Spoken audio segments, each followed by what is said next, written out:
This is the newly released Sigma Art 14-24 f2.8 for Sony E-mount. All of the footage and images you just saw were shot on the Sony a7 III with this lens. Okay guys, what's up? So this is the brand new Sigma 14-24 f2.8 lens for Sony E-mount.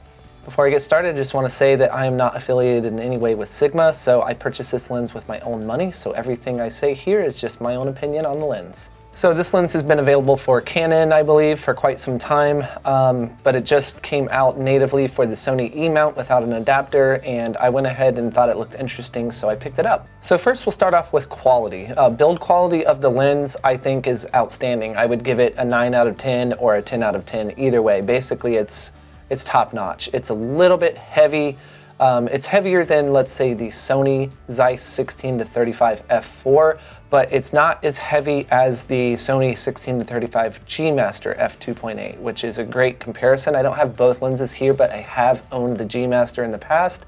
And overall, just to get this out of the way, if I had to pick between the G Master or the Sigma 14-24, I'd definitely go ahead and stick with the G Master if you can afford it. Now, if price is an option, so we can jump right into that, I would say that this is probably priced like a 6 out of 10 because at $13.99, it's definitely not cheap, but if you're trying to compare it to the Sony G Master 16-35 f2.8, then obviously you're going to save a little over $1,000. But one thing to keep in mind with this lens is it's an odd focal range. I mean, 14-24 is strange. 14-24, in my opinion, is odd, and I don't quite know where it fits. So who buys this lens? For me, it would be someone who does real estate or landscape photography on a regular basis, and you need something every once in a while just a little bit wider than 16 millimeters. So for example, I'll show you two pictures. One is just my bathroom. It's not like a spectacular shot, but I wanted to give you this example because this is very common in real estate photography. You get these small bathrooms, and 16 to 14 millimeter does make a difference. So as you can see up on the screen, one of these is 16 millimeter and the other is 14. So that's going to be the difference that you're going to get in that wider field of view. But keep in mind, because of that odd focal length, you can't really zoom in nearly as far as 35. So you can go to 24 millimeters, which again, if you're trying to take a picture of a subject, a person, this lens is probably not going to be the one that you're going to want to pull out of your bag. If you're going for any kind of wide street photography, astrophotography, landscape, or real estate, I'd say this is probably the lens for you because it can go down to f2.8 and you do get a nice wide angle. So the lens cap is amazing on this lens, and I wish every lens cap was this way instead of the traditional pinch type. Another notable mention is the front element on the lens is absolutely massive. So those of you who are filter lovers, this is probably not the lens for you because you cannot thread a typical filter over the lens.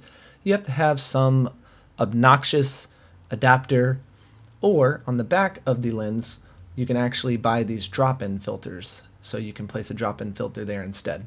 So image quality is quite amazing with this lens actually. Probably the best feature of this lens is the fact that the images are tack sharp all across the lens from edge to edge. So even zoomed in, we can zoom in here on some of these trees and you can see that the image is just sharp all across the board. But overall, I've been very pleased with the lens performance as far as autofocus and sharpness and image quality all together. And like I said, the colors render very nice. Couple of other noteworthy mentions. Again, with the build, it's a solid lens. I love having the MF AF switch on the side, so that way you don't have to dive into the menu, because as you know, with photography, you don't have time to go, hey, wait a second while I change this setting on my camera. You have to be always ready to take the picture on the fly. So being able to have the switch on the side of the lens just to be able to switch between autofocus and manual focus is awesome. Definitely, it was just a great built lens.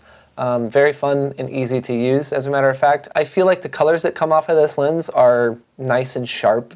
It's got great color rendering. I feel like the colors that are coming off of, like especially with the sky and everything rendered very nicely with the lens. As far as the rings on there, the focus rings and the zoom ring both felt terrific, nice and smooth, just a high quality lens all the way around. For those of you who are thinking about mounting this onto a gimbal, you'll be glad to hear that it has an internal zoom, so there is no part of the lens that will extend outward at all. So this makes balancing on a gimbal very nice. As a matter of fact, I balanced this on my Weebill Lab for all the footage that you saw at the beginning of the video. So just a quick note, if you own the 16 to 35 Zeiss f4 lens and you're looking at getting this lens, if I had the 16 to 35 f4 lens, I'd probably just stick with that for my personal use. You have to look at it for your use, but for me, I don't have much need for a 14 to 24 f2.8 aperture on a lens. You know, I think the 16 to 35 is going to cut it for me,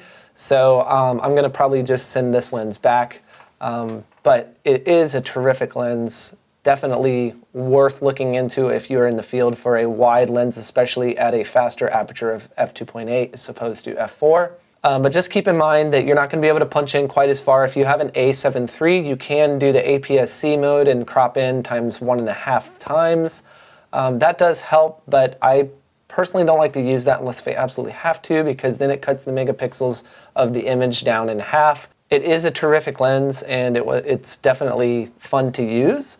I just think a 16 to 35 mil lens is a little bit more versatile than this one. It's just because it's almost like GoPro. It's so far away, you know, even when you're right close to something, it still looks like it's kind of far away. One other important thing that I want to mention is the profile corrections inside of Lightroom are not that good for this lens, in my opinion.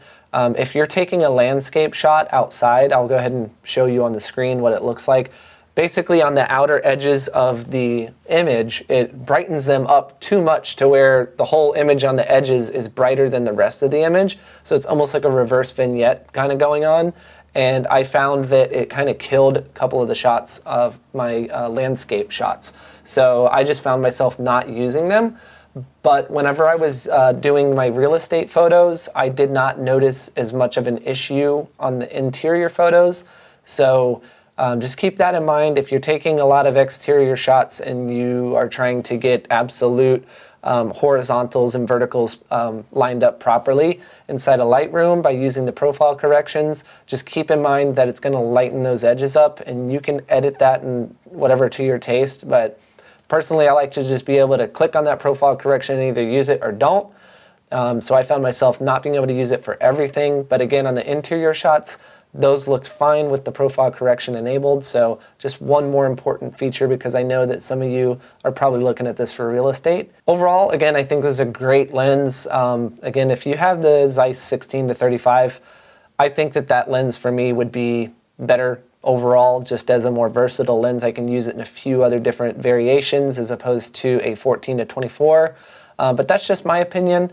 Overall, I do think it's a great lens. It's definitely worth looking at. So hopefully this video helped you out. If it did, make sure you like and subscribe to my channel. And as always, we'll see you guys in the next video.